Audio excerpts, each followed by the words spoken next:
Good evening. Tonight we're taking a quiet walk through the most important decision you'll ever make. Choosing yourself. The room is dim. The clock ticks softly. And outside the window, the world continues its noisy spin, unaware that something inside you is beginning to stir. It's not loud. This feeling, it doesn't shout or make a grand entrance. It's more like a flicker, a strange little tug in the chest, whispering, "This isn't it. You probably wouldn't survive this. Not if you stayed asleep to it." So before you get too comfortable, take a moment to like the video and subscribe, but only if you genuinely enjoy what I do here. And let me know in the comments where you're listening from and what time it is where you are. Now, turn off the lights, maybe switch on a fan for some soft background noise, and let's begin tonight's journey together. The realization didn't come with fireworks or grand epiphanies. No, it came during the most mundane of mornings. Brushing my teeth, I caught a glimpse of myself in the mirror, mid-foam, and without warning, a thought rose like steam. Whose life am I even living? It hit with the quiet weight of truth. Not dramatic, not even painful, just still.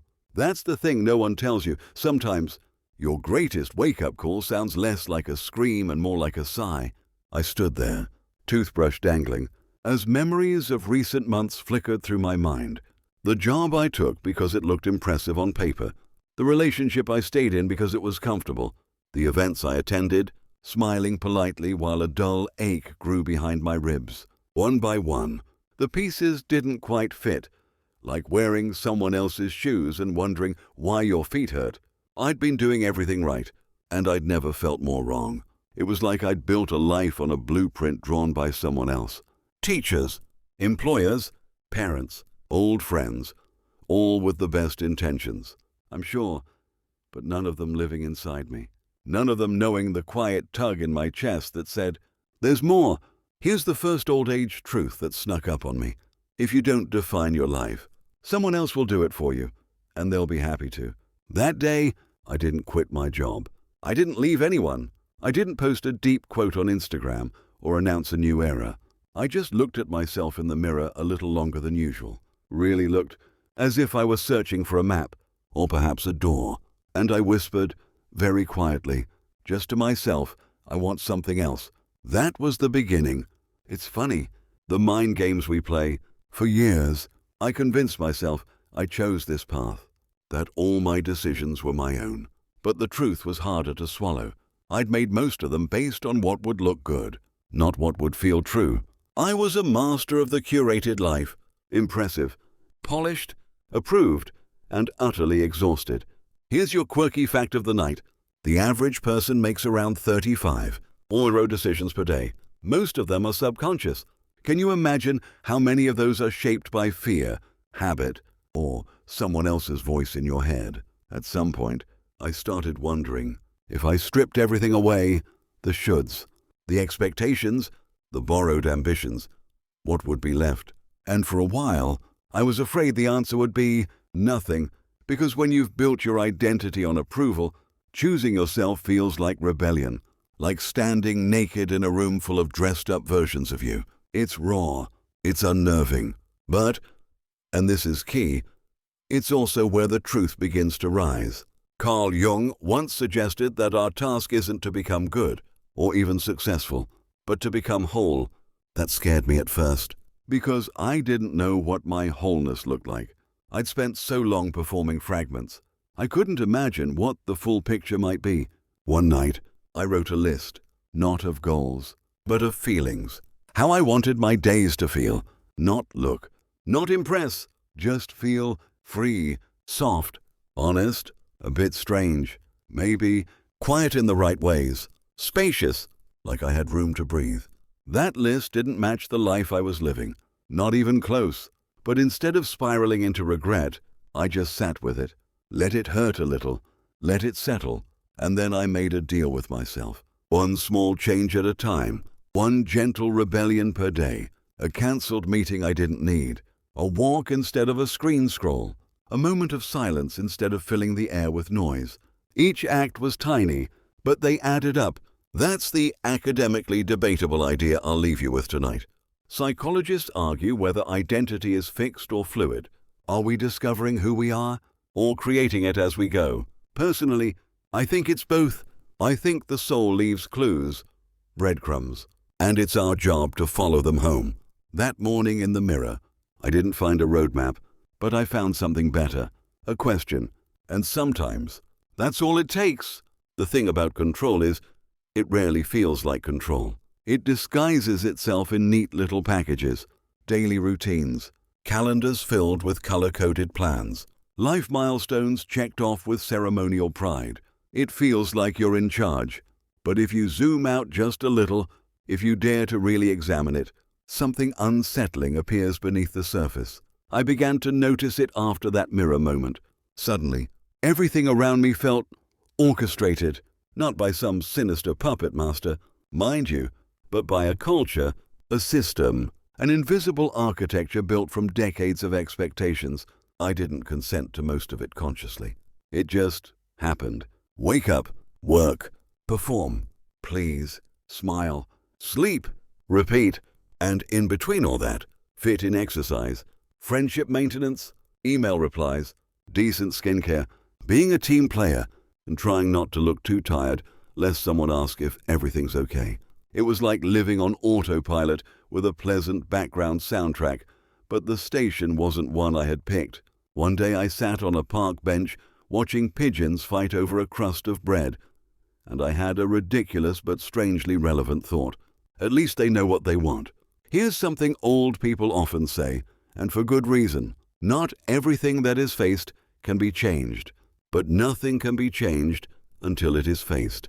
Most of us don't even realize we're trapped because the cage is so comfortable, cushioned in routine, cloaked in normality, but once you see it, you can't unsee it. That's what happened to me. I started noticing the way my day was designed to keep me distracted, how I reached for my phone before I even sat up in bed, how news headlines stole my attention before I could even hear my own thoughts, how every spare moment was filled. Podcasts, errands, texts, content, noise, all of it designed to prevent stillness. And why? Because stillness is dangerous. Stillness lets the truth in. And the truth, for most of us, is a little inconvenient. Here's your quirky fact. A study once showed that some people would rather receive small electric shocks than sit alone in silence for 15 minutes. That's not a joke. People literally preferred pain to introspection. That's how conditioned we are to avoid our inner world. I started experimenting with what I called intentional boredom. No inputs, no screens, no distractions, just me and my thoughts. At first, it was agonizing. My brain did backflips trying to fill the silence. But over time, something unexpected happened. Clarity began to emerge. Not all at once, not in cinematic revelations, but in drips. I realized I had been living a life based on momentum, not meaning. Momentum keeps you moving in the same direction long after you've forgotten why you started. It's the job you stay in because it pays well, the relationship you prolong because it's not that bad, the city you live in because moving seems like a hassle. And here comes the academic hot potato of the evening, the concept of learned helplessness. Psychologists have long debated whether people stop trying to change because they're inherently lazy, or because they've been subtly taught that change is futile. Either way, the result is the same. Stagnation wrapped in busyness. I didn't want to be busy anymore. I wanted to be awake. So I began to dismantle the architecture, gently, not with sledgehammers, but with curiosity. I asked questions. Why do I feel guilty resting? Why do I check my emails at dinner? Why do I feel like I owe the world a justification for every no? And most importantly, whose rules are these anyway? Turns out, a lot of them weren't mine. That was a weirdly liberating discovery. Realizing I could walk away from beliefs that never belonged to me. I didn't need to subscribe to the cult of hustle. I didn't need to optimize every second.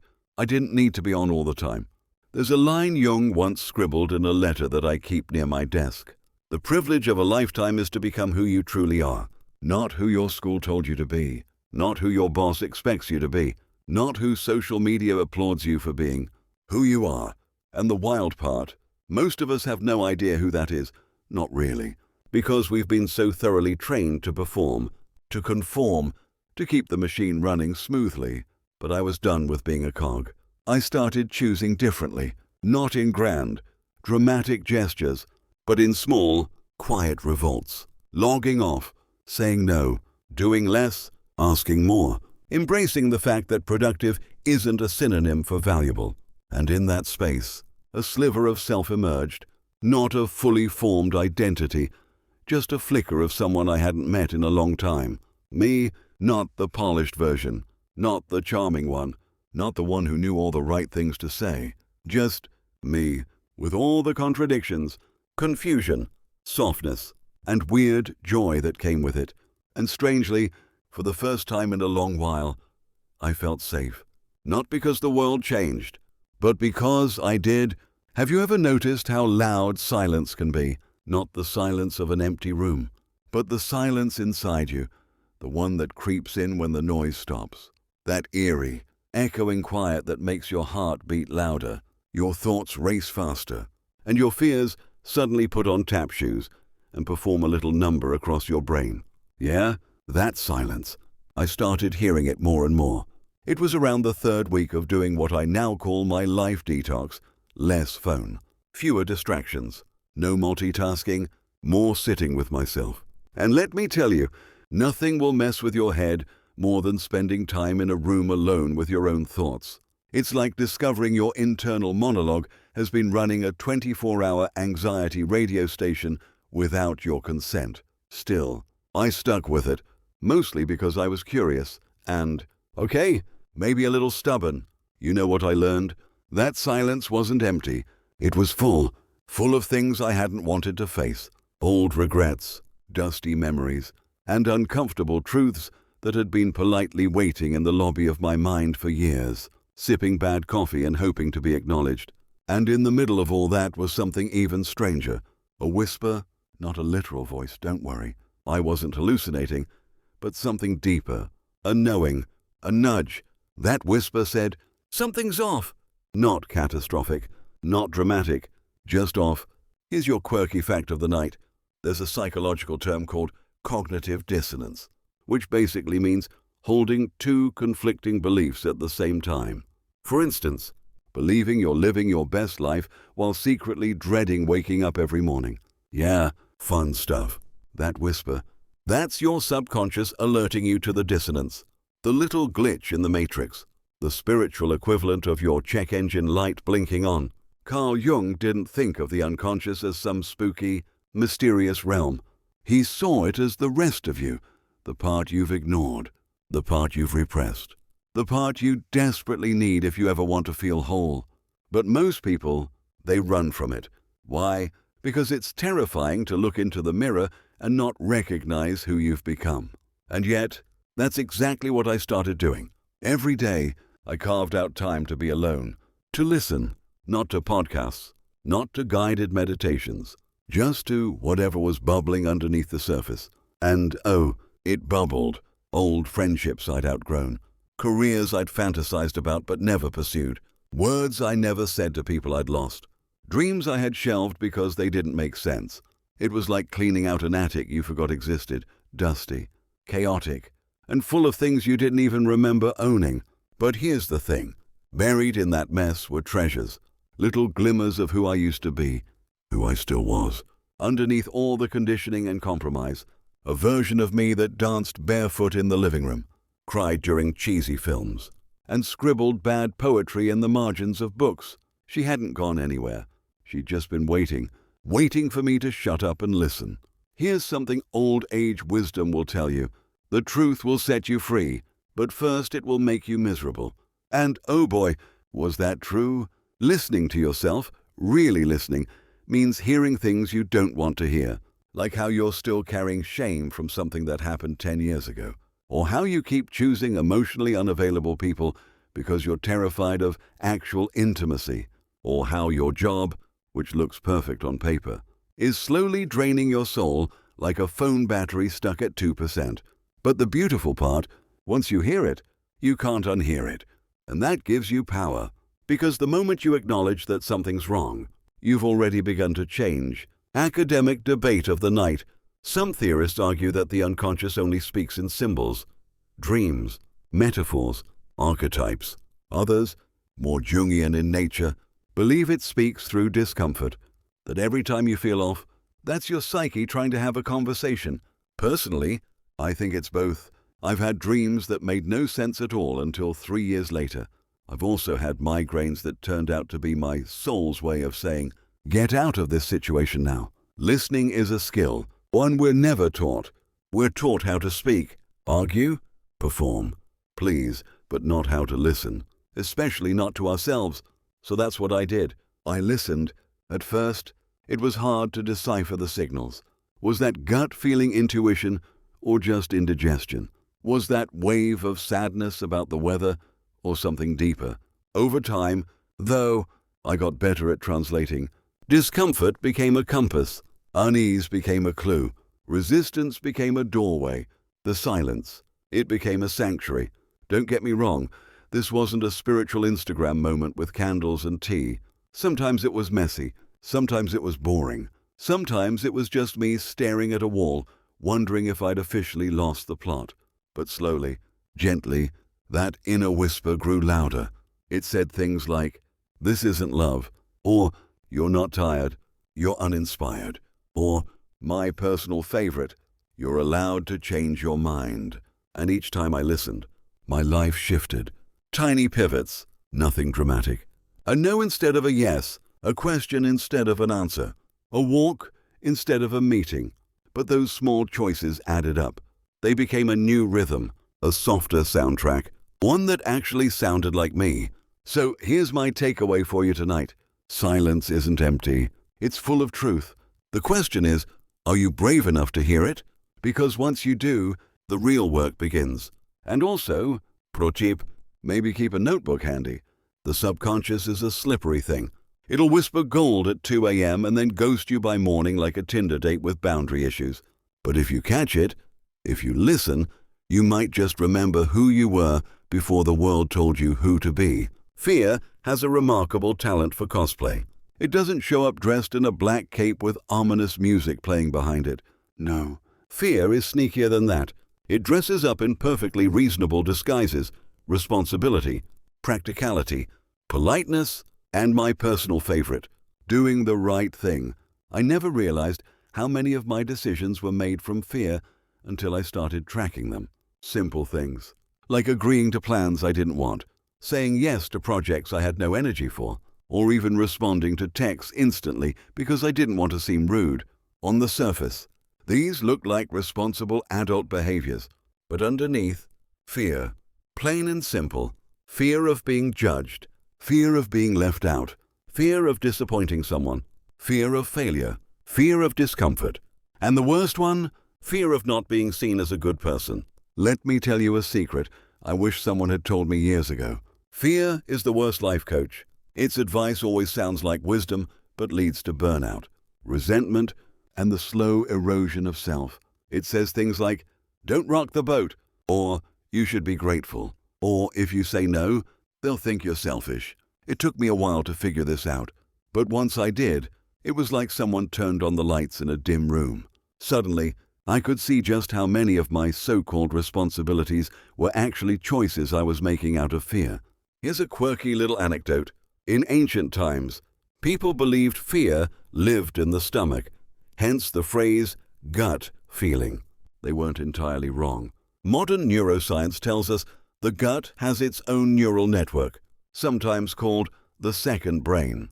So when your stomach flips before a tough conversation or sinks when something feels off, that's biology, not melodrama.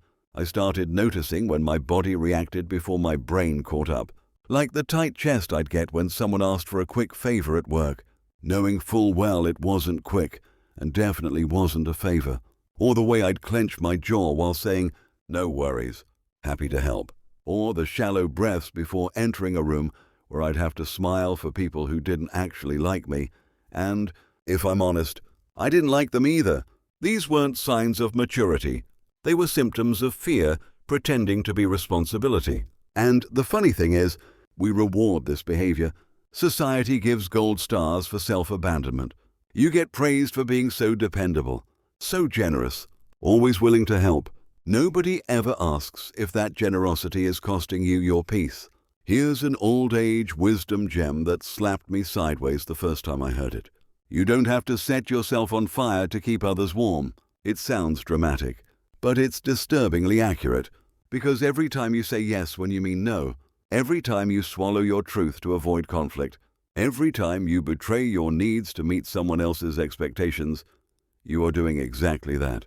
And the worst part, no one knows, because you're smiling, you're performing, you're being the good one.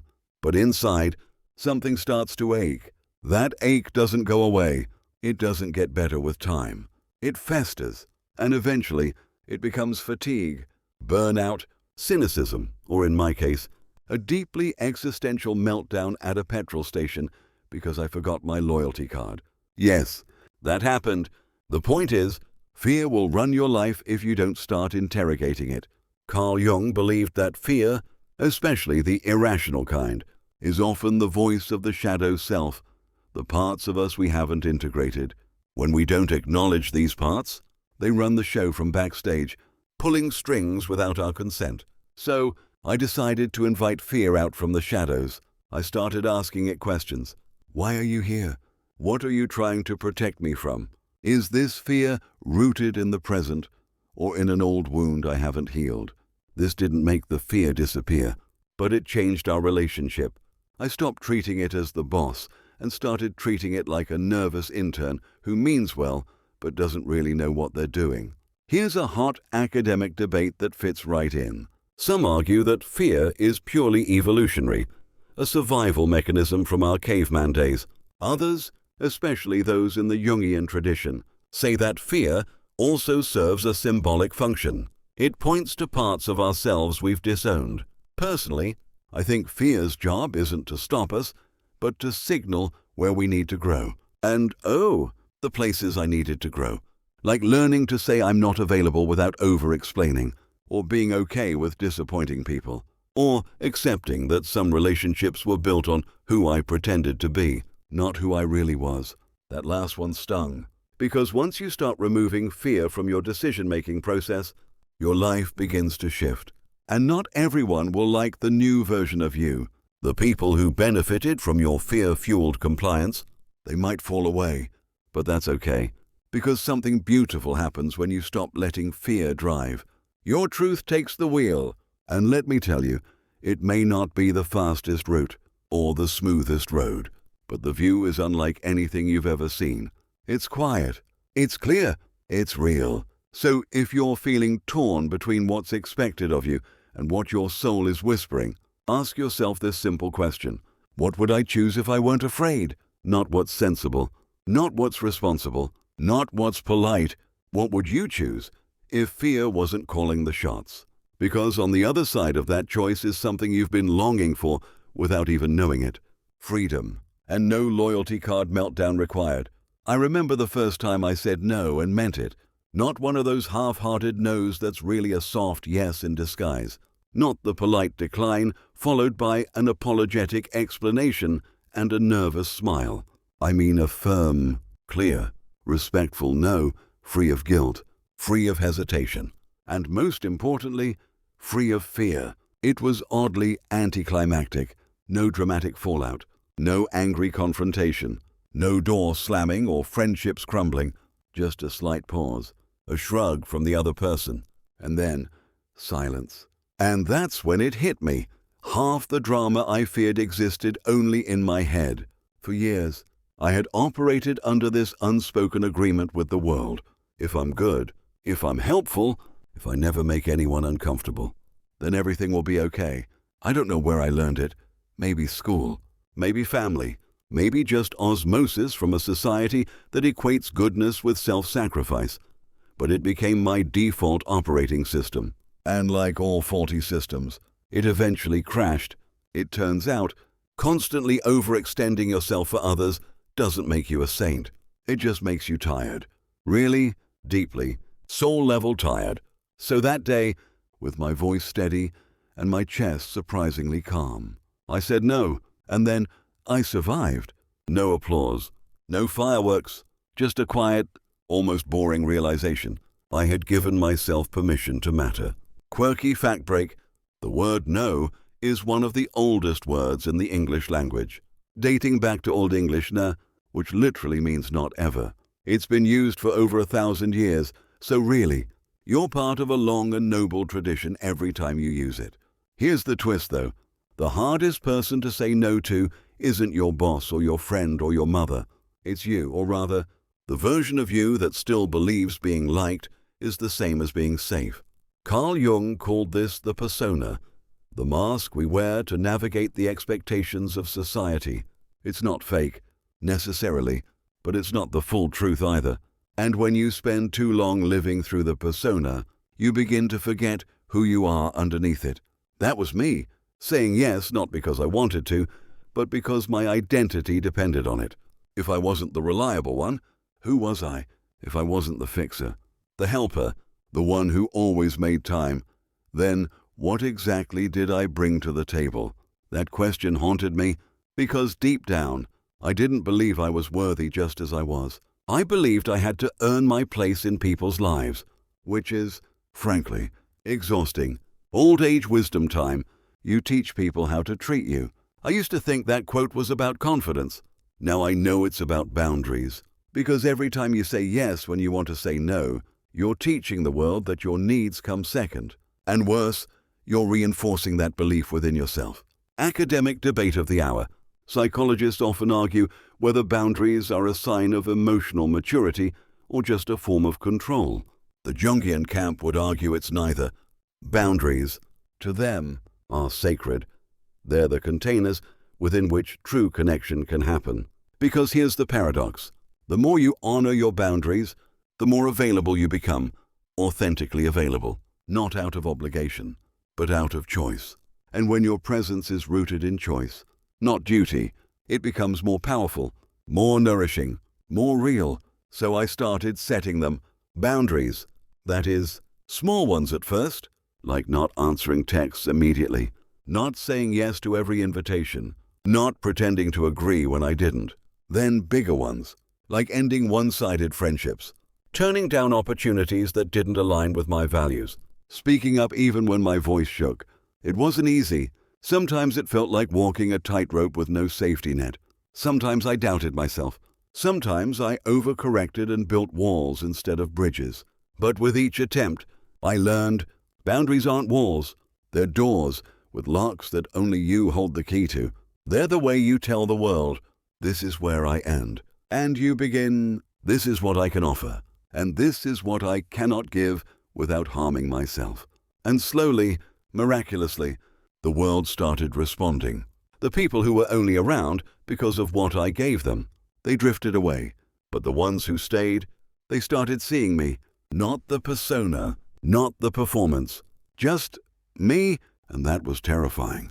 But it was also the beginning of real intimacy, because when you stop over-functioning for others, you give them space to rise. And when you stop twisting yourself into a version you think they want, the people who actually want you, the real you, start to show up. It's wild. Choosing yourself isn't loud. It's not a grand announcement or a dramatic exit. It's 100 small decisions that no one else may ever notice. Quiet, steady acts of self-respect.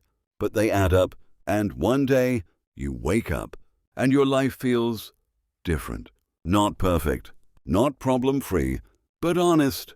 And there is no better feeling than waking up and knowing you didn't abandon yourself to make it through the day. So tonight, if you're feeling worn down from all the performing, from all the people-pleasing, from all the quiet yeses that should have been nos, let this be your reminder. You're allowed to choose you, even if it's messy, even if no one claps, even if you don't know exactly who that version of you is just yet. Because discovering them, that's the whole point. You can only run on empty for so long before the tank gives out. Mine didn't sputter. It collapsed. Not in a grand, cinematic way either. There was no dramatic fainting or tearful breakdown in public. No, it happened in the most mundane way possible. I was sitting in my car, takeaway coffee in hand, engine idling, when I realized I couldn't remember where I was going, or why. My brain just blanked. I stared at the steering wheel for what must have been 10 full minutes. the coffee slowly going cold in my hand, while a creeping hollowness spread through my chest. It wasn't burnout. That word is far too tidy. This felt like my soul had packed up its bags in the night and quietly left a note. I can't do this anymore. And honestly, I couldn't blame it. I had spent so long trying to be everything to everyone that I forgot to ask if I liked the person I was becoming. I had built a life that looked good on paper, felt efficient, seemed successful, except it wasn't mine. Jung once said, thoroughly unprepared. We take the step into the afternoon of life, but worse still, we take this step with the false presupposition that our truths and ideals will serve us as hitherto. I used to think that was poetic nonsense. That afternoon came for me early, and it was brutal. Here's a cheeky fact. In Sweden, there's a concept called lagom, which means not too much, not too little, just right. It's a cultural obsession with balance. The idea that moderation is a virtue. I, on the other hand, lived by the motto, if it's worth doing, it's worth overdoing. And now, my soul was lagom-starved. This exhaustion wasn't just physical. It was existential. I had maxed out every part of myself, my empathy, my energy, my creativity. Even my hobbies started to feel like obligations.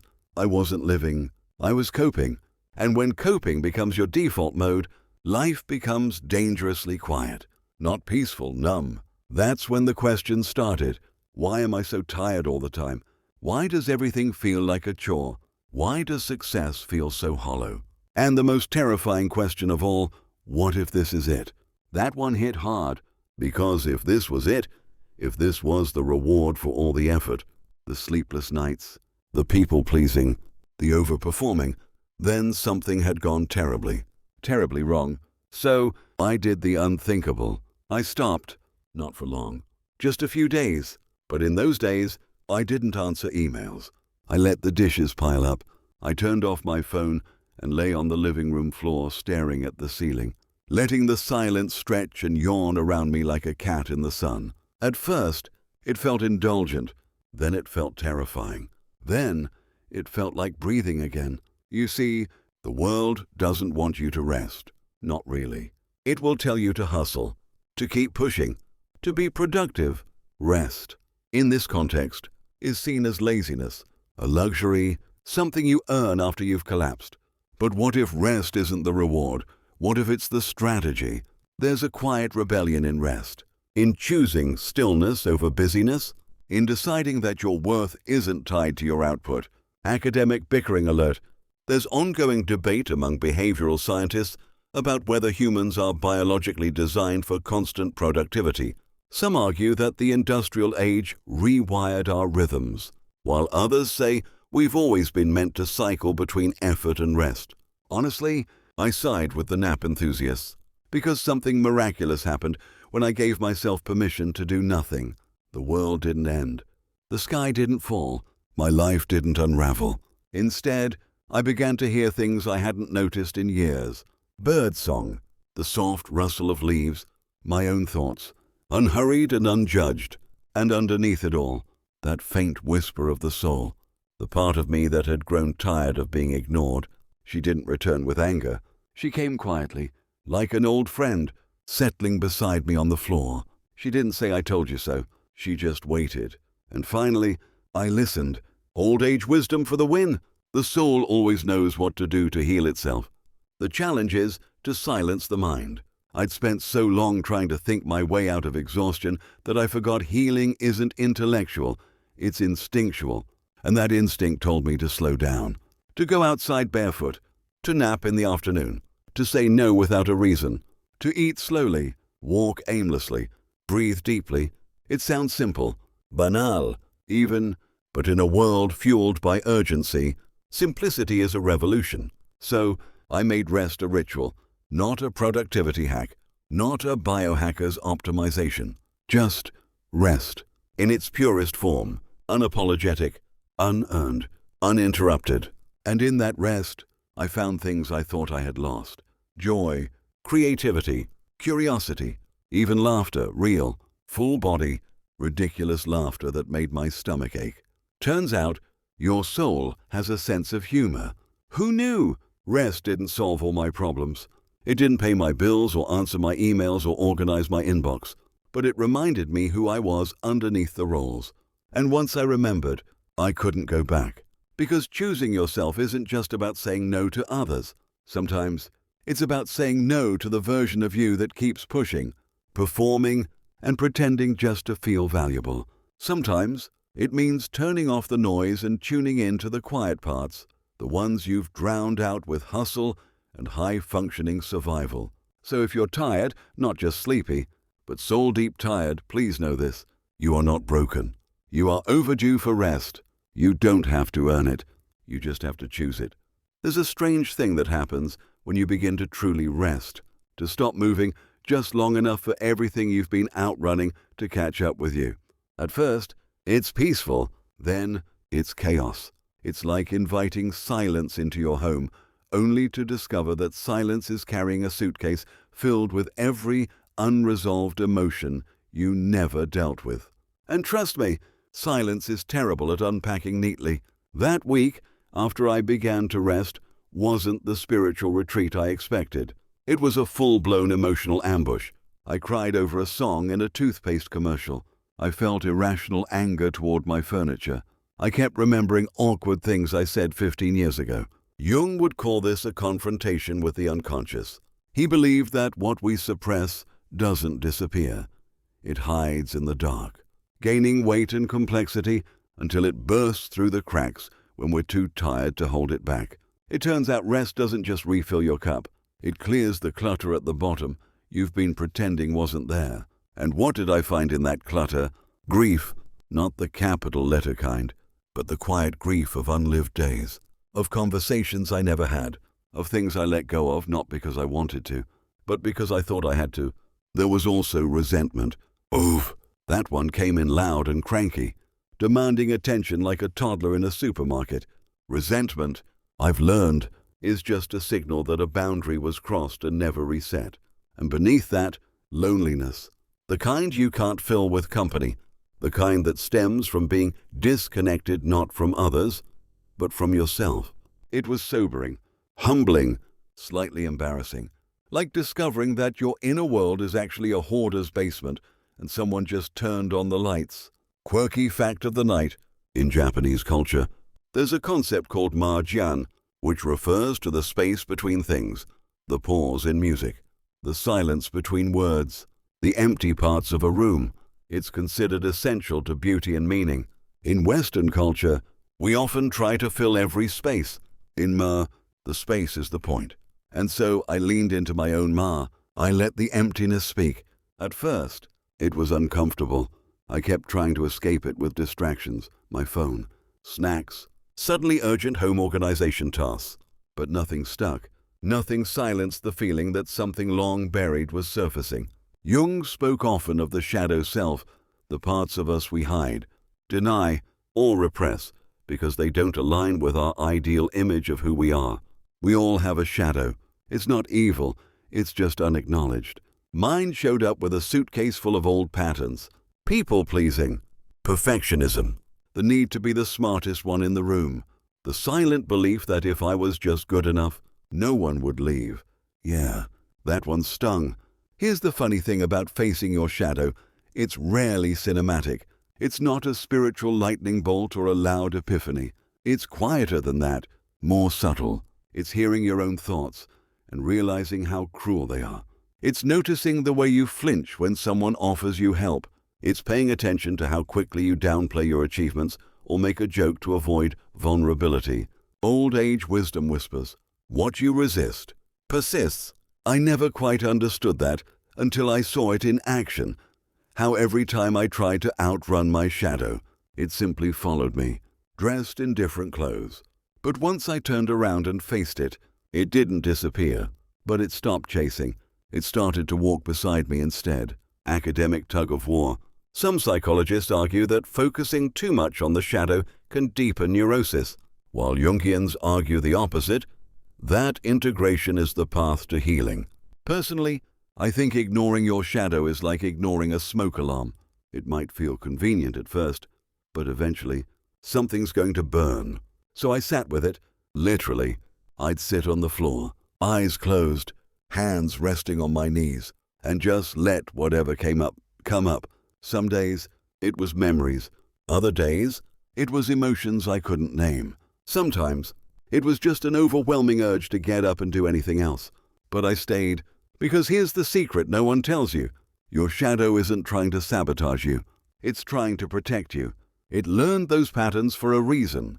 They were coping mechanisms once, just ones you've outgrown. So I began to thank it. I know it sounds absurd, but try it. Thank you, perfectionism, for helping me avoid criticism when I was young. Thank you, people-pleasing, for keeping me safe in unpredictable environments. Thank you, silence, for shielding me when I didn't have the words. And slowly, the sharp edges softened. The patterns didn't vanish, but they stopped running the show. And in their place, something else began to emerge. Compassion, not the performative kind I gave to others while secretly resenting it. Real compassion, the kind that starts with saying, I didn't know better, but I do now, and that's enough. So tonight, if you're wrestling with your own shadow, if you've been trying to outwork, outachieve, or outnumb the parts of you that feel messy or wrong, let me offer this. You're not broken, you're complex. And complexity is not a flaw, it's humanity. Let your shadow speak. It's not the enemy, it's the guide. Healing doesn't come with a trumpet. It doesn't march in triumphantly with banners and confetti. Sometimes it tiptoes in so quietly you barely notice it. That's how it was for me. I didn't wake up one morning bathed in enlightenment. I didn't suddenly radiate inner peace like some glowing guru on a mountaintop. No, my healing arrived on an ordinary Tuesday. I was brushing my teeth, bleary-eyed, half listening to the sound of my old fan whirring in the background, when I realized I felt okay. Not euphoric, not ecstatic, just okay. And that okay felt revolutionary. After years of emotional whiplash, existential dread, and soul-level fatigue, okay was the warmest, softest blanket I'd ever known. It was as if my nervous system had stopped holding its breath. You see, most of us are chasing highs, joy, excitement, passion, and those are beautiful. But you know what's underrated? Regulation, that quiet, steady hum of contentment. The peace of not needing everything to be extraordinary. I started to find pleasure in the smallest things. A perfectly made cup of tea. The way the light filtered through my window at 4:37 p.m. The satisfaction of finishing a task without rushing. This is what Jung meant when he said, the privilege of a lifetime is to become who you truly are. Not in some grand, performative way, but in those small, unnoticed choices that align you with yourself. Quirky fact of the night. Sloths sleep up to 20 hours a day in captivity, but in the wild, they average less than 10. Turns out, even sloths know the difference between real rest and avoidance. Humans could learn a thing or two, because that's the other side of healing, recognizing that rest can also become a disguise, a soft prison. There's a fine line between rest and avoidance, and for a while, I straddled it. I told myself I was taking a break when really, I was avoiding decisions, like the decision to speak up in that friendship that always left me drained, or the decision to admit that my career, though stable, was deeply unfulfilling, or the decision to stop editing myself in conversations, always anticipating how others might respond, rather than just being. Old age wisdom likes to say, the truth will set you free, but first it will piss you off. And oh, it did. There's something maddening about realizing how much of your life was shaped by fear. Fear of judgment, fear of rejection, fear of being misunderstood. But fear, I learned, is a terrible architect. It builds houses with no windows, places that feel safe but keep out the light. And so I began to dismantle those walls, brick by brick, thought by thought, choice by choice. I started saying what I actually meant. I let awkward silences happen in conversations without rushing to fill them. I stopped apologizing for things that weren't mine to carry. And slowly, I noticed how people reacted differently. Not always better, but definitely differently. Some leaned in closer, intrigued by the unpolished version of me. Others pulled away, uncomfortable with the absence of my usual compliance. And that was okay too. Academic footnote of controversy: there's ongoing debate in psychoanalytic circles about whether authenticity can ever be fully achieved, or if it's just another identity we perform. Personally, I think it's less about achieving authenticity and more about remembering it, like dusting off something you've always had. Because when you stop performing, you begin to live. And life becomes quieter, yes, but richer. Suddenly, you have time, not just on your calendar, but in your soul. Time to sit with yourself.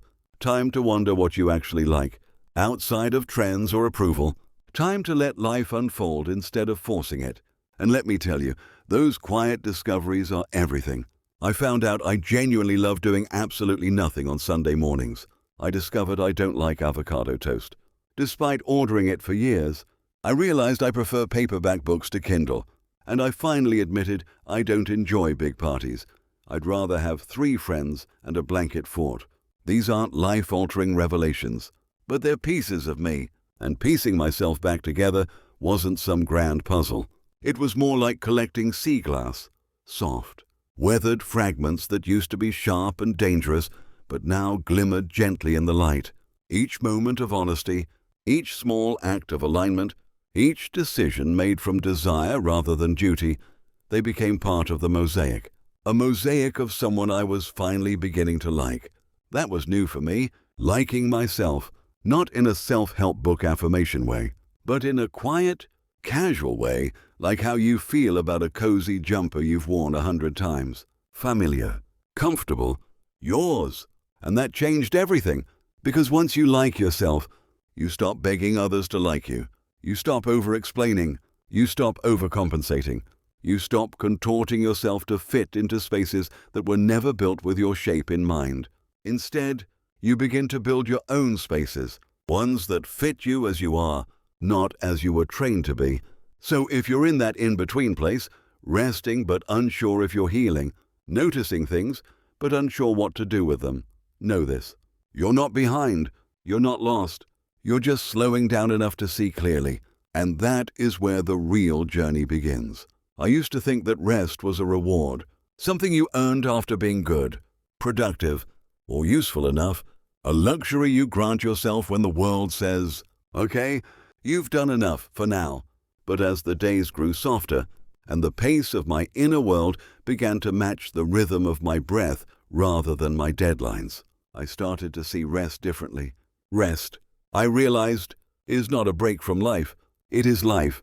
It's the part most of us skip, like fast-forwarding through the quiet scenes in a film, not realizing that's where the real story happens. It was during one of these pauses, curled up in bed, half listening to the hum of the street outside my window, that I understood something oddly profound.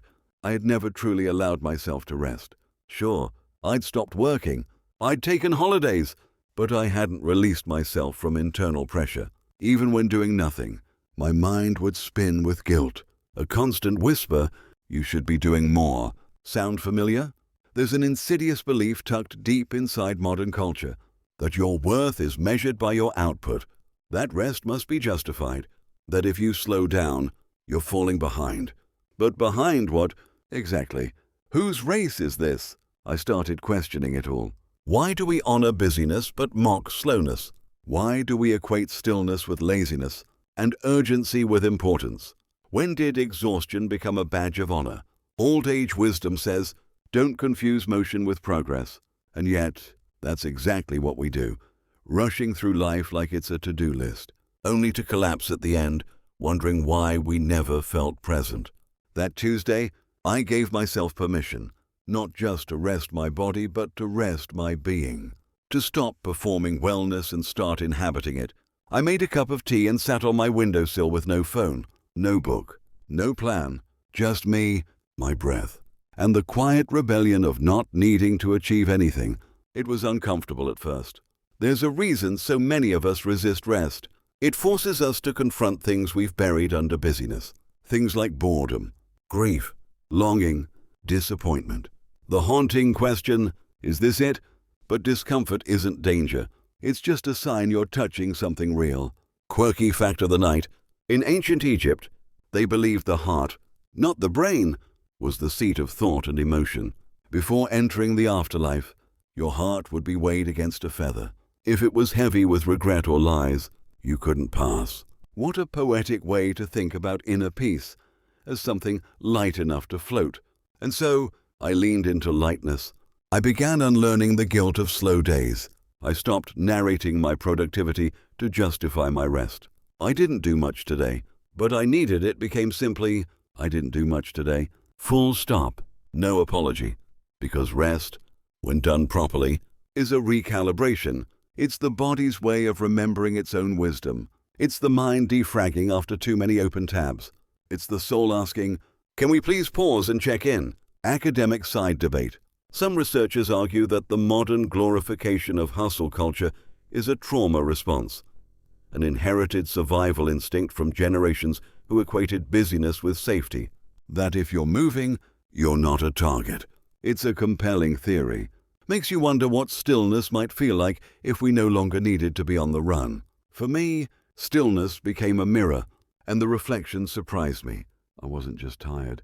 I was malnourished, spiritually, emotionally, creatively, not because I lacked food or sleep, but because I'd starved myself of joy, of presence, of softness. So I began feeding those parts of me again. I let myself nap in the middle of the day. I reread books I loved as a child. I started sketching again, not to sell, not to post, just for the pleasure of it. I stopped viewing hobbies as side hustles in waiting. Not everything has to become a monetizable skill. Some things are sacred simply because they delight you. And something else happened. The more I honored my need for rest, the more clarity I found. It was like the fog began to lift, and decisions that once felt complicated suddenly became obvious. That job that drained me, it wasn't worth the prestige. That relationship that made me anxious, I wasn't overreacting, I was undervaluing myself. That habit of saying yes when I meant maybe, it had to go. Turns out, you can't hear your intuition when you're running on fumes. Only in rest do the whispers of your inner world grow loud enough to understand. And the whisper kept saying, this pace feels right. Stay here. I won't pretend it was easy. The world doesn't reward stillness. People will question your quiet. They'll say you've changed, that you're less ambitious, less engaged, less fun. But here's the thing. They're responding to their discomfort, not your truth. Because when you choose a pace that honors your nervous system, you force others to confront their own. And not everyone is ready for that. Still, some people surprised me. Friends I thought would drift away grew closer. They, too, were craving permission, and my slowness gave them space to slow down as well. That's the secret ripple effect of choosing rest. It heals not just you, but everyone who touches your calm. You become an anchor, a reminder that peace is possible. That rest is powerful. That life doesn't have to be a constant sprint to be meaningful. Tonight, as you lay in your bed, I hope you feel that softness beginning to return, the way your breath settles into your chest, the way your body feels heavier, but safe. You are allowed to stop. You are allowed to not know what comes next. You are allowed to rest, not as a reward, but as a birthright. And if anyone tells you otherwise, tell them this: I'm not falling behind. I'm remembering how to live.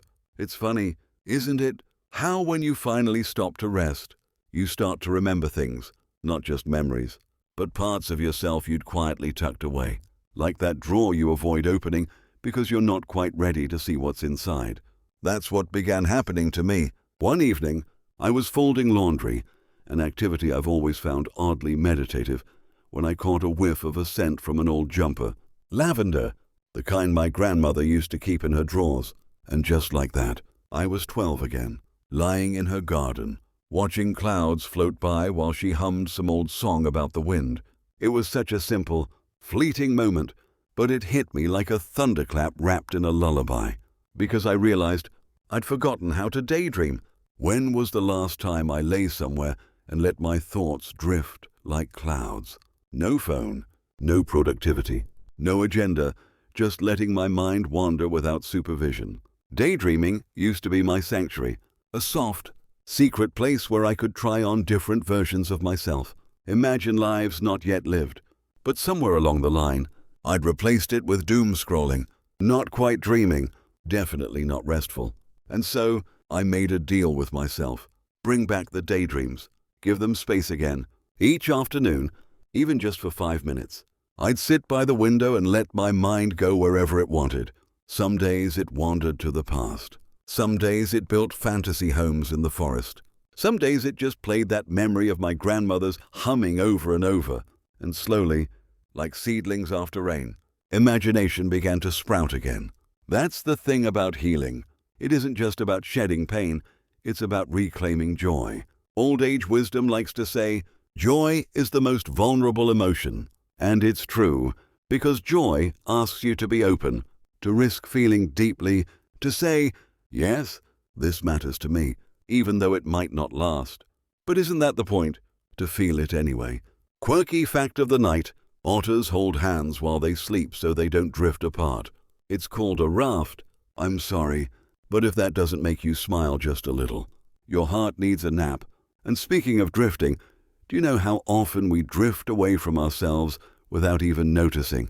I used to pride myself on being low maintenance, flexible, easygoing, but what I really was disconnected. I didn't know my preferences because I hadn't checked in with myself in ages, so I started small. I paid attention to what music I actually liked, not just what I'd put on because it was ambient and socially acceptable. Turns out, I really like sad piano pieces and also 2000s bubblegum pop. I'm complex like that. I questioned my routines. Did I drink coffee because I loved it, or because it was a habit? The answer was yes. To both. I reevaluated my boundaries, not the ones I set with others, but the ones I'd erased for their comfort. That's the wild thing. Once you start listening to yourself, really listening, the noise of the outside world starts to lose its power. The opinions, the expectations, the unspoken rules, they begin to sound like static. And in their place, clarity, academic controversy corner. There's a long-standing debate in philosophy about whether the self is fixed or constantly evolving. Some argue there's a core essence we return to. Others believe we're perpetually becoming. Honestly, I think the truth lives somewhere between the two. We are becoming, but through that, we also uncover who we've always been, which is exactly how I felt, like I wasn't inventing myself. I was remembering that I love quiet mornings and handwritten letters, that I thrive in deep conversations but get depleted by crowded rooms, that I don't always want to be available. And that's not selfish. It's self-respecting. These aren't dramatic revelations, but they're mine. And reclaiming them has felt like lighting tiny candles in a long-forgotten room. One by one, the space becomes visible again, and I move through it with a tenderness I didn't have before.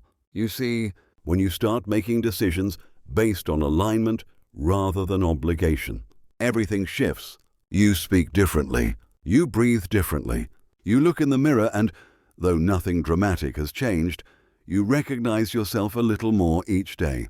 That's the power of integration, not changing who you are, but becoming so deeply in touch with yourself that the outside finally matches the inside.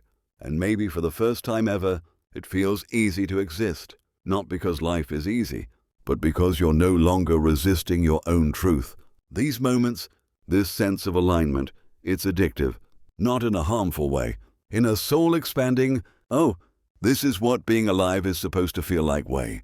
I began to laugh more, cry more, breathe more deeply. I felt things in color again, and all of that came, not from doing more, but from listening more. So if you're in a season of pause, or confusion, or gentle reawakening, know this. You're not broken. You're just remembering, and the remembering takes time. It takes stillness. It takes that quiet courage to say, I'm going to choose what feels true, even if no one else understands it. You're allowed to rebuild slowly, to delight in small joys, to daydream again, to hold your own hand through the drift and trust that, eventually, you'll find your way back. Back to yourself, back home. There's something remarkably unsettling about being at peace when the world around you still expects you to be chaotic. That was the realization that crept up on me one morning, mug in hand. Sun slicing through the blinds. Birds making, frankly, far too much noise. I had nowhere to be, no one to impress. And yet, a strange tension buzzed under my skin. I felt guilty, not because I had done something wrong, but because I hadn't. No unread emails, no urgent tasks, just stillness. And instead of enjoying it, my brain was scanning for alarms that didn't exist. Because for years, I had been conditioned to function inside a framework of stress. Quiet wasn't just rare, it felt suspicious. If you've ever felt anxious when everything is actually fine, then congratulations. You've been successfully programmed by modern life. But let's unpack that a bit, shall we? See, peace is not passive. It's not just the absence of noise, it's the presence of trust. Trust in yourself, trust in your path, and most terrifying of all, trust that you don't have to earn your existence.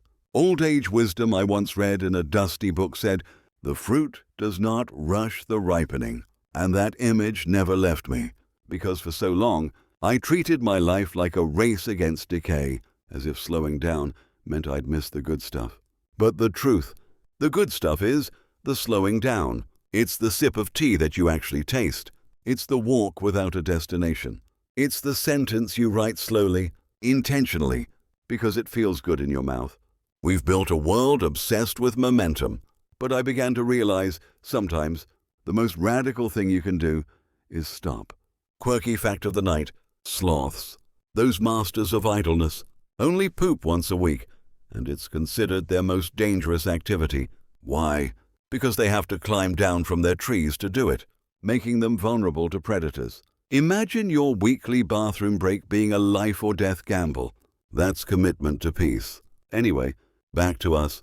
The more I leaned into the stillness, the more I noticed how often people around me resisted it. "You're so calm lately," a friend said, like it was an accusation. I smiled. "Thank you." "No, I mean, it's weird." We both laughed. But underneath the joke was a familiar discomfort. People get unsettled when you no longer match their chaos. This, right here, is where many of us falter. When our peace makes others uncomfortable, we feel obligated to dim it, to downplay our clarity, to add stress to conversations just to feel relatable again. But peace should never be a performance. And so I made a decision.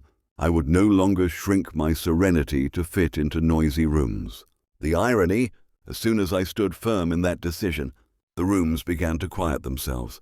People who were drawn to noise faded away. People who valued presence began to appear. That's the thing about alignment. It acts like a filter. What isn't meant for you simply stops showing up. Academic corner. There's a concept in psychology called resonance theory, suggesting that human brains literally sync to shared frequencies. When you become grounded in a calm, coherent state, your presence can influence others neurologically, slowing their heart rate, relaxing their muscles. It's not magic, it's neuroscience. You become a walking regulation system. So I started showing up differently, not louder, not bolder, just clearer, no longer performing joy, actually feeling it, no longer faking confidence, just trusting my direction, no longer chasing approval, simply observing who stuck around when I wasn't bending myself into a more palatable shape, and that clarity became contagious. Suddenly, I wasn't the only one asking deeper questions. Friends who'd once rolled their eyes at my quiet days began texting, "Can we talk about something real?" Family members stopped offering me unsolicited advice and started asking, "How did you get so peaceful?" Even strangers, baristas, shopkeepers, lingered a little longer in our interactions, as if they, too, were searching for a moment of slowness in their hurried day. It was beautiful and bizarre and deeply affirming, because this isn't about being better than anyone. It's not a competition of calm. It's about becoming so rooted in yourself that you can offer others a steady place to land. I used to think peace was something you stumbled upon, a lucky accident. Now I know it's a choice, a craft, a discipline. And every time you choose it, in a conversation, a schedule, a reaction, you strengthen your ability to carry it through life. You're no longer a leaf in the storm. You're the tree. That's not to say storms won't come. Oh, they will. There will still be rude emails. family drama, anxiety spirals that show up uninvited at 2 a.m., asking if you've considered every mistake you've made since 1998. But peace isn't the absence of those things. It's how you respond to them. You breathe. You pause. You choose again. And slowly, that becomes your new default. People might not understand. They might label you as detached, aloof, even boring. Let them. Because the truth is, boring is often just a code word for not addicted to drama. And peace, real peace, that's the most exciting thing you'll ever feel. It's thrilling in a quiet way, like standing at the edge of the ocean and realizing you're not afraid of the tide anymore. You can swim now, or float, or just stand there, toes in the sand, letting the waves do their thing. That's what I want for you. Not a life without problems, but a heart that knows how to hold them gently. Not a mind free from doubt, but a voice inside that says, even this I can handle, because you can, and you will, and you already are. There's a particular kind of magic in doing absolutely nothing and not feeling guilty about it. Took me a while to realize that I used to wear busyness like a badge. If I wasn't exhausted, I hadn't tried hard enough. If I wasn't multitasking, I was wasting time. Rest felt indulgent, laziness, even, but somewhere along this slow, strange road back to myself, I began to unlearn that lie. Doing nothing is doing something. It's recalibrating. It's receiving. It's recovering. And more importantly, it's resisting a culture that treats burnout as bravery. Now, I know what you're thinking, but I can't just stop. I've got responsibilities. Of course you do. We all do. But what if I told you that honoring rest doesn't mean abandoning responsibility? It means fulfilling it better. Because a burned-out version of you isn't serving anyone. Not your work, not your relationships, not even your goals. You're not meant to operate like a machine. You're meant to ebb and flow like a tide. And the tide doesn't apologize when it recedes. Old age wisdom says, even the sun must rest behind the clouds. Bit poetic, sure, but comforting. 2, I started practicing intentional idleness. Not scrolling, not numbing, but real, present, doing nothing. Sitting on the floor and just breathing. Lying under a tree and watching the way the leaves flicker in the wind. Listening to a song all the way through without checking my phone. You'd be surprised how much insight arrives in silence. Quirky fact break. Did you know sea cucumbers breathe through their bottoms? No relevance. Really? I just thought you deserved that information. You're welcome. Anyway, back to stillness. There's this academic argument, mostly in productivity psychology, that says rest must be earned, that it's only valid after we've accomplished something. But what if rest isn't a reward, but a requirement? A starting point, not an end point. This idea flipped something in me. I stopped seeing my worth as a checklist. I stopped measuring my days in output. I started asking, how did I feel today? Not what did I do, but how did I exist? Because your energy isn't infinite. It needs tending, just like a garden. It requires sunlight, water, and stillness. Yes, stillness. Nothing grows well under constant disturbance. There's also something deeply empowering about giving yourself permission to pause without external validation. You're allowed to nap even if the dishes aren't done. You're allowed to say no without a paragraph of excuses. You're allowed to rest just because your body whispered, please. And once I accepted that, something shifted. My mornings became softer. I stopped launching into the day like I was being chased. Instead, I let the light find me slowly. A cup of tea, a stretch, a small moment of gratitude, even if it was just for the fact that my socks matched. Not every morning. Of course, I'm not a wellness poster child. Some days, I still wake up tangled in thoughts and emails and the pressure to be on, but now I know how to return, how to come back to myself with a breath, a blink, a brief moment of, I'm here. That's the thing. No one tells you. You don't need hours of meditation to reconnect. You just need presence. One moment, fully felt. That's enough. Academic side note. There's a practice in neuroscience called glimmers, the opposite of triggers. Glimmers are those tiny, positive micro moments like the smell of fresh bread, the feeling of warm sun on your face, that cue safety and calm in your nervous system. Learning to notice glimmers literally rewires your brain toward regulation. So yes, that cup of tea really is medicinal. It's wild how many of us move through life braced for impact, never fully relaxing our shoulders. We carry tension like it's protective, but most of the time, it's just habitual. I began checking in with my body the way you'd check in on a friend. Hey, where are you holding stress today? And my body would answer, tight jaw, clenched stomach, hunched shoulders. I didn't scold myself for it. I just softened. Let the tension melt. Let the breath lengthen. Let my feet feel the ground again. You don't need a retreat in the mountains to reset. Sometimes it's enough to just uncross your arms and unclench your jaw. Funny how we forget that we live in bodies, not just brains. And the more I honored my body's signals, the less it had to scream to get my attention. I slept better. Ate when I was hungry, not just when it was time. Moved because it felt good, not as punishment. It's not glamorous. It's not Insta-worthy, but it's real. And real, quiet joy. That's something the world can't sell you. You have to claim it. I want you to try something tomorrow. Set a timer for 10 minutes. No distractions. Just sit.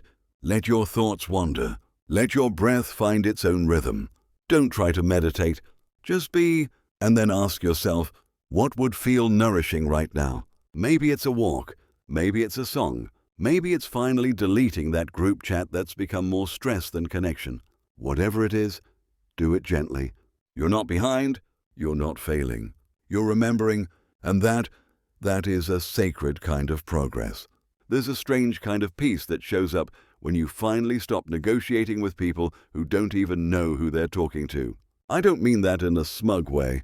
I mean that most of us, for a long time, learn to represent only fragments of ourselves, versions that are edited, trimmed, polished to fit the preferences of others. You become the reasonable one at work, the reliable one in your family, the funny friend who always lightens the mood. But who are you when no one's watching? I asked myself that question one night late, half asleep, head pressed to a cold pillow, and for the first time, I realized I didn't quite know the answer. I knew who I was to other people, but not who I was with myself, and that realization, it cracked something open.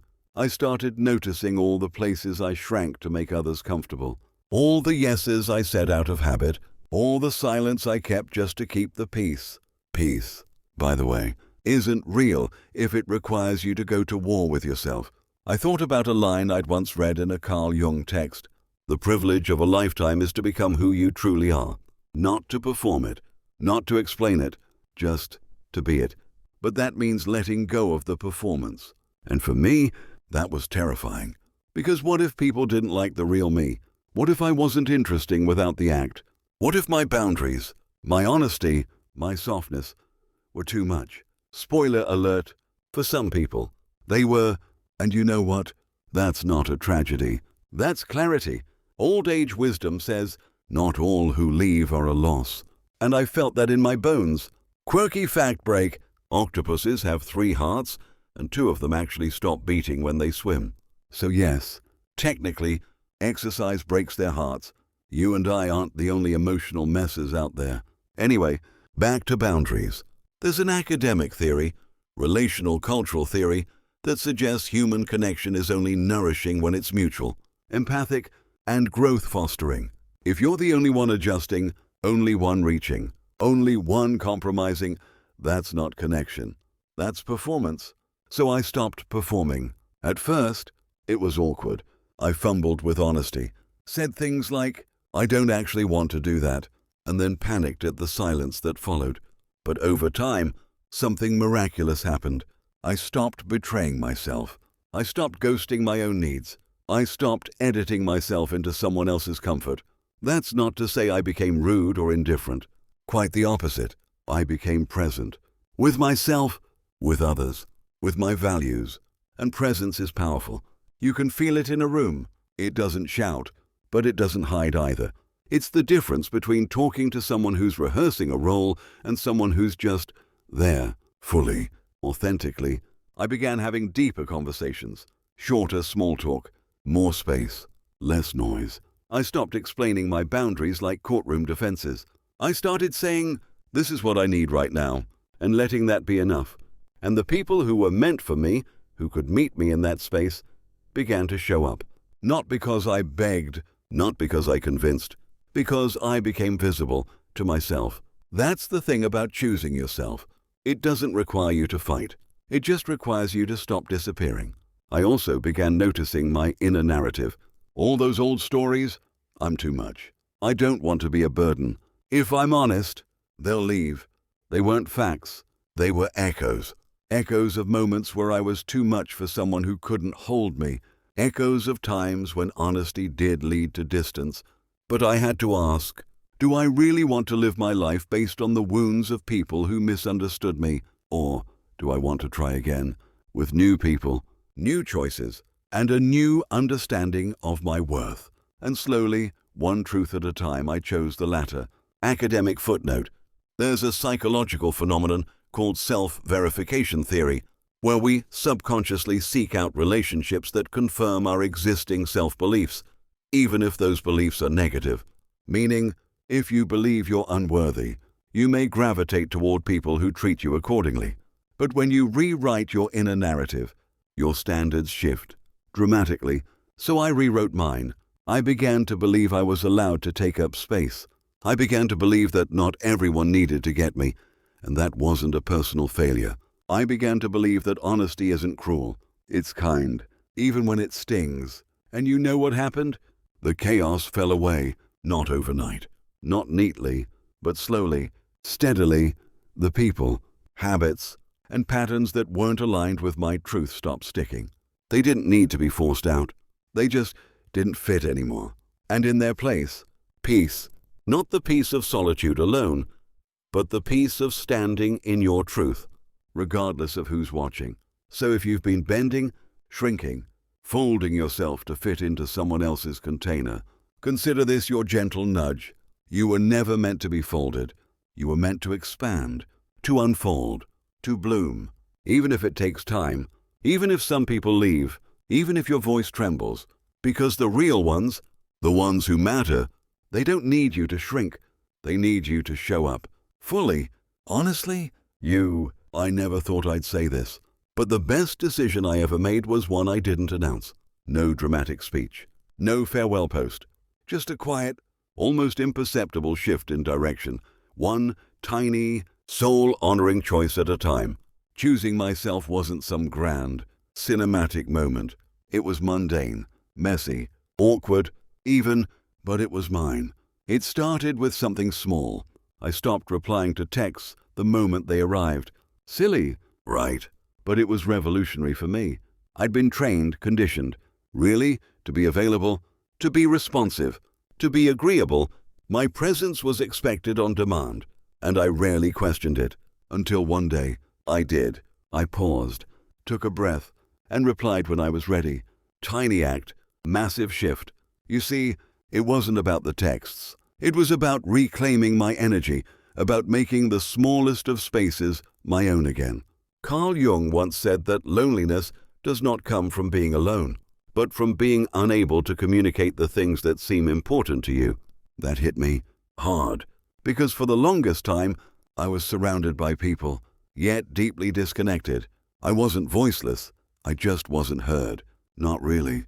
And maybe that was because I wasn't speaking from my truth. Maybe I was still filtering, still softening the edges of my honesty to protect everyone else's comfort. But what about mine? Quirky fact break. Bananas are technically berries. Strawberries aren't. I know. Everything's a lie. Anyway, there's an academic perspective in existential psychology that says authenticity isn't about being true to some static inner self, but rather about choosing in a way that feels aligned in each moment. In other words, you don't need to always know who you are. You just need to know what's right now. That idea gave me room to breathe. I didn't need a perfect identity. I needed present honesty. So I stopped trying to figure myself out like some algebraic equation. I started paying attention instead to what felt right, to what made me feel small, to what drained me, and what lit me up. And I followed the light, even when it took me away from familiar places. Especially then, because that's the thing. They say the devil you know is better than the one you don't. But I disagree. The devil you know is still the devil. Familiar discomfort is still discomfort. And so I stopped settling for okay relationships, okay routines, okay versions of me that kept the peace but robbed the joy. I wanted more. Not extravagance, not perfection, just truth.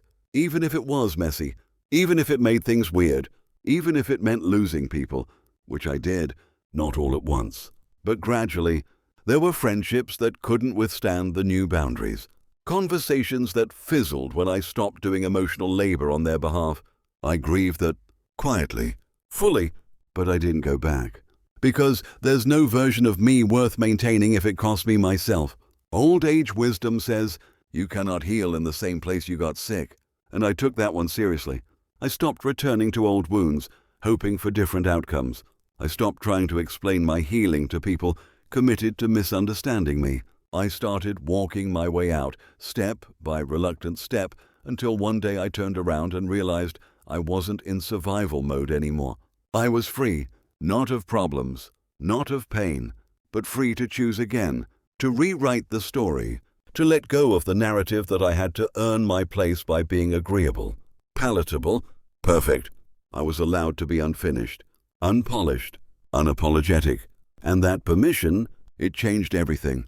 There's a moment when you've been slowly, painfully, steadily choosing yourself for a while where the noise fades, not because the world gets quieter, but because you no longer need its applause.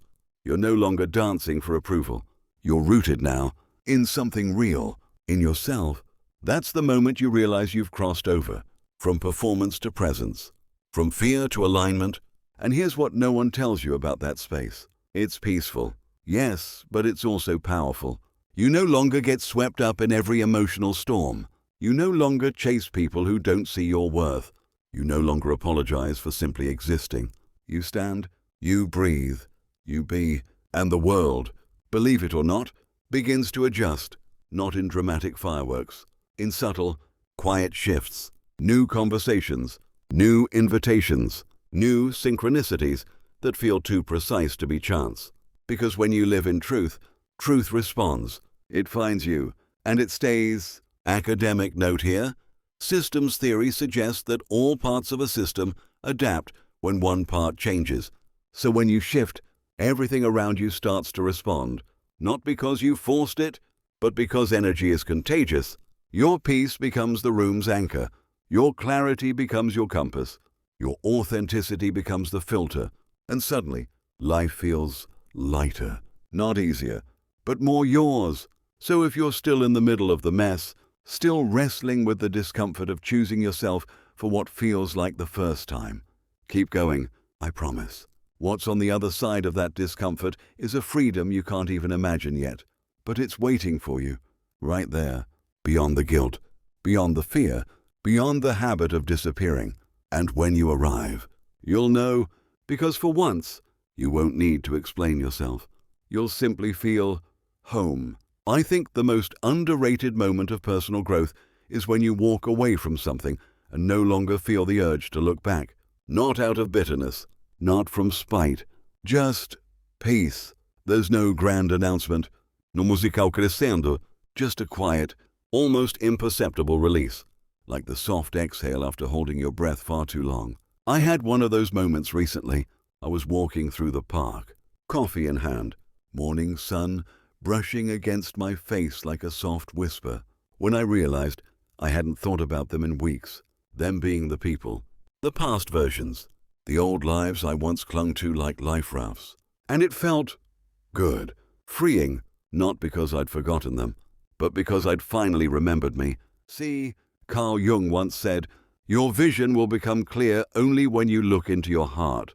Who looks outside? Dreams. Who looks inside? Awakes. And that line, it's tattooed on my soul at this point. Because waking up isn't glamorous. It's not a new me announcement with confetti and vision boards. It's messy, sleepy, a bit grumpy, if we're honest. But it's real.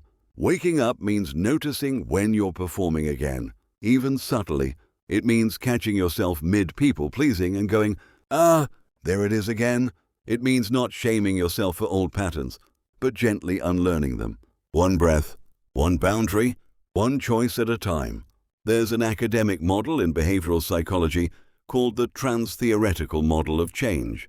Fancy words? I know, but basically, it says change isn't linear. We move through stages: contemplation, preparation, action, relapse, and back again. And that's okay. Growth isn't a straight road, it's a spiral staircase. You might revisit the same floor, but you do so with a different perspective each time. That's what I've learned. Healing isn't about never being triggered. It's about responding with more clarity when you are. It's not about deleting your past. It's about integrating it so it no longer owns you. Old age wisdom says you can't outrun your shadow, but you can learn to dance with it. And dance I did, not gracefully. I've got 2 left feet and a knee that cracks like bubble wrap. But still, I danced with my guilt, with my grief, with my longing to be understood. Because the truth is, the more I honored my shadow, the less it scared me. It became a companion, a reminder of how far I'd come. Quirky fact break. Did you know sea otters hold hands when they sleep so they don't drift apart? That's the kind of softness I crave in people. The ones who don't need to tether me, but who choose to reach for me anyway. And that's where I found myself now. Not clinging, just choosing quiet mornings and slow decisions. Choosing friendships that feel like deep breaths. Choosing joy without apology. Choosing rest without guilt. Choosing me, not in theory, but in practice. That meant saying no more often. It meant pausing before reacting. It meant deleting the number, archiving the chat, walking past the old cafe without needing to prove anything to anyone. Because sometimes healing looks like doing nothing, letting the past be the past, letting the unanswered questions stay unanswered, letting go, not as an act of surrender, but as an act of self-respect. You learn, eventually, that not everything needs closure. Sometimes the door stays open, and you simply walk away. And the silence that follows, that's not emptiness, that's space. Space for what's next. Space for who you're becoming. Space for the life that's been waiting patiently on the other side of your avoidance.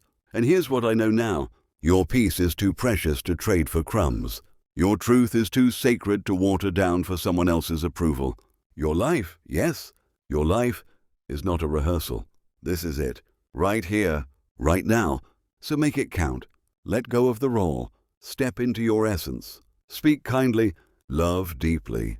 Rest often. Laugh loudly, even if your laugh snorts or squeaks. And above all, choose yourself. Not once, not twice, but every single day, because the person you become when you consistently honor your needs, your joy, your boundaries, that person is unstoppable. You don't need permission. You don't need consensus. You just need commitment to your healing, your truth, your light.